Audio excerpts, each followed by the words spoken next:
Hello नमस्ते सबैजनालाई स्वागत छ मेरो अर्को ब्लगमा। आज पनि म पुनः नयाँ विषयवस्तु लिएर यहाँहरू सामु उपस्थित भइसकेको छु। आशा छ भिडियो पुरा हेरेर साथ दिनुहुनेछ। आज म यहाँहरूलाई सेलरोटी बनाएर देखाउँदै छु। म चाहिँ चामल, मैदा र सुजीको पिठोबाट सेल बनाउँदै छु।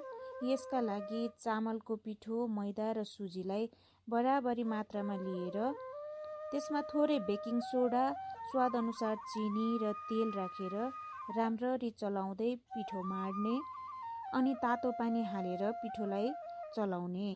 केही समय 15-20 मिनेट लगभग 15-20 मिनेट ढाकेर राख्ने। पिठो पूर्ण रूपमा फुलेको हुन्छ। अब पिठोलाई थोरै थोरै पानी राख्दै गिलो ब्याटर बनाउने र सेल बनाउन तेल तयार गर्ने। तेल तातेपछि फटाफट सेल बनाउने। यसरी बनाएको सेल असाध्यै नरम हुन्छ। हेर्नुहोस् है, हामीले बनाएको सेल कस्तो लाग्यो कमेन्ट गर्न नबिर्सिनुहोला।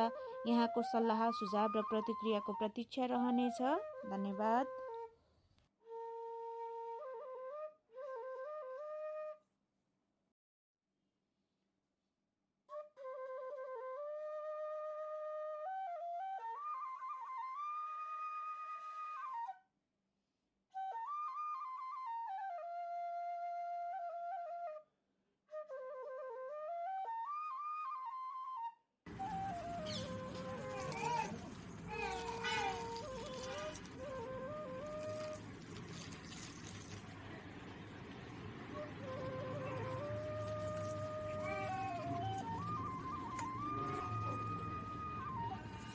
त्यस्तै गर्दा त गिलो भएको त नानी सट्ट पहिला हालेर चलाउँदा हेऱ्यो होला। होइन के चाहिँ यसरी नै सट्टा हालेँ। त्यो दिन त पुरी पकाउँछ भने थियो नि त। अरू बेला अङ्कलले गरिदिन्छ भिडियो। प्रायः अङ्कलले नै गरिदिनु हुन्छ। अर्थात् बनाउँदा होला खानेकुरो बनाउँदा होला।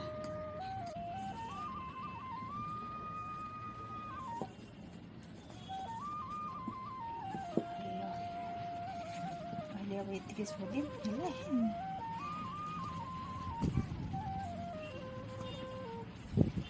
ओके।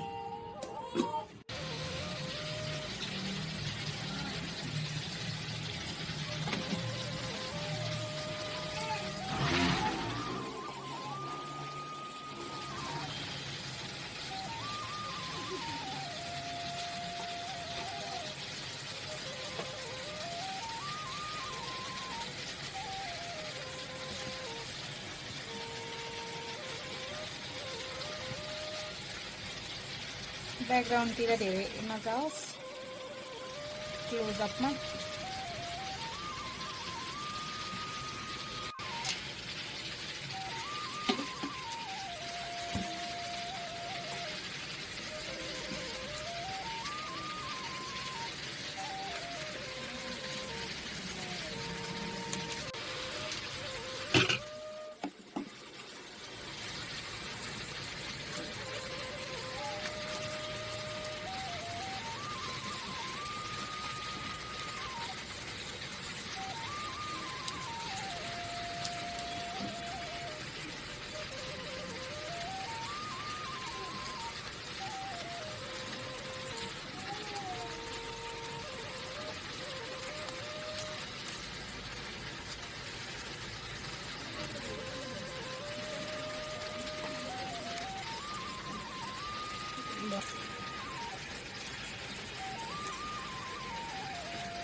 हजुर मैले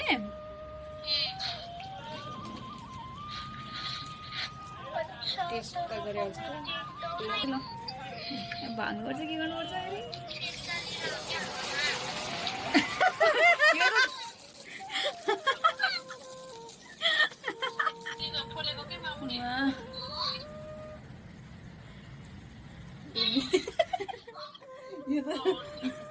अमेजनमा राख्नुपर्छ फोटो खिचेर। अब यता राख्न यहाँ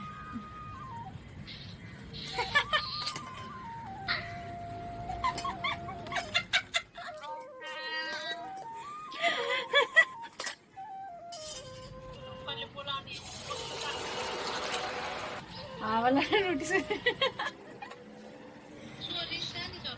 हो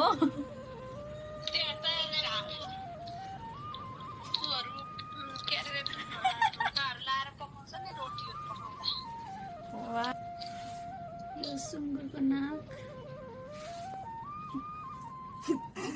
बिरालोको नाक जस्तो देखियो यो चाहिँ कुकुरको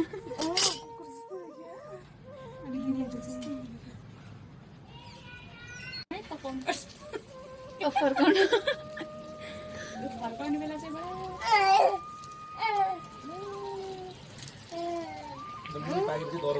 बस पर्खाइ चुइनी भयो क्या हातमा एकछिन अन भयो नि त्यो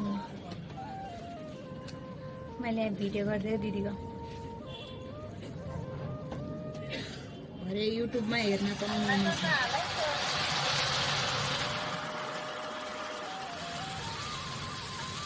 भिडियो बनाएपछि लेखिदिन्छ क्या भने हो भने यसरी होइन यो बन्यो अलि अलि यतापट्टि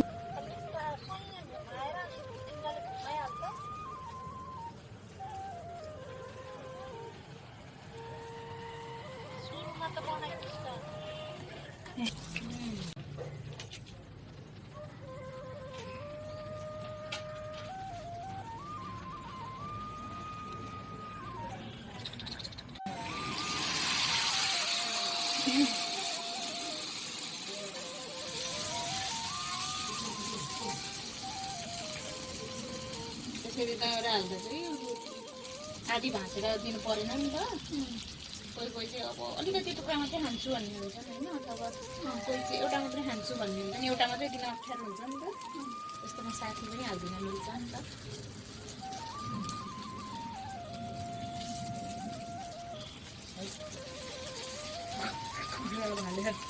टाउको जस्तो भयो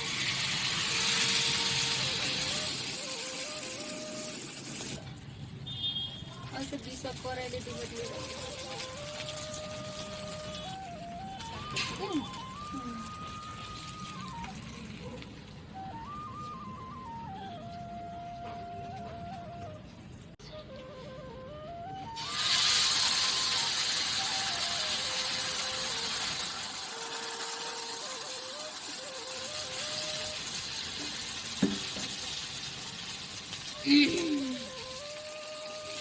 अम्बे जसले नि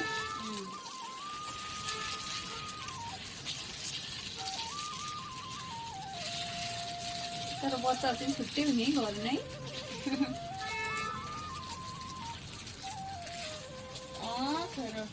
तर स्ट्रेस रिलिफ चाहिँ हुने कि जो जेन नै अङ्कल त टेन्सन होइन घर आएर भाइ छ के को अफिसको टेन्सन हुन्छ नि भयो पनि अहिले स्ट्रेस भयो केही नभए जस्तो यादै हुन्न कि मैले त्यस्तो धेरै अरू बेला जस्तो कति सोचेर काम बिर्सिन्छ नि सानोलाई हेर्दाखेरि कि यो मैले ग्यास स्यान गराएको थिएँ पहिले अब यो पर्खामा निकाल्छु स्टार्टेड होइन त्यही चलेको होला अघि नै थियो अघि नै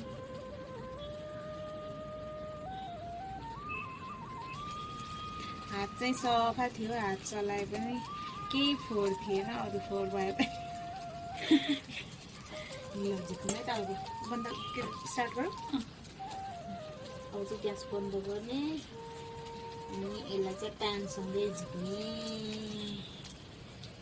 यसलाई चाहिँ झिकिहाल्यो भने चाहिँ त्यति धेरै तेलभित्र चिल्लो धेरै बस्दैन यो चाहिँ प्यान फेरि प्यानसँगै झिक्नुपर्छ भन्छ यो रोटी चाहिँ फेरि तावा रित्तो तावा निकाल्नु हुन्न भन्छ त्यही भएर चाहिँ अलिकति कालो कालो पनि भएछ तावा चाहिँ बाहिर निकाल्ने बित्तिकै यो रोटी झिक्यो भने चाहिँ धेरै चिल्लो भित्रसम्म धेरै तेलै तेल चाहिँ हुँदैन क्रन्ची चाहिँ हुन्छ तर तेलै तेलभित्र चाहिँ पसेको हुन्न तर यो तेल सेलाइसकेर रोटी झिक्यो भने चाहिँ तेलै तेल हुन्छ हुन त मैले गुदी गुदी देख्छु कुखुरा देखेन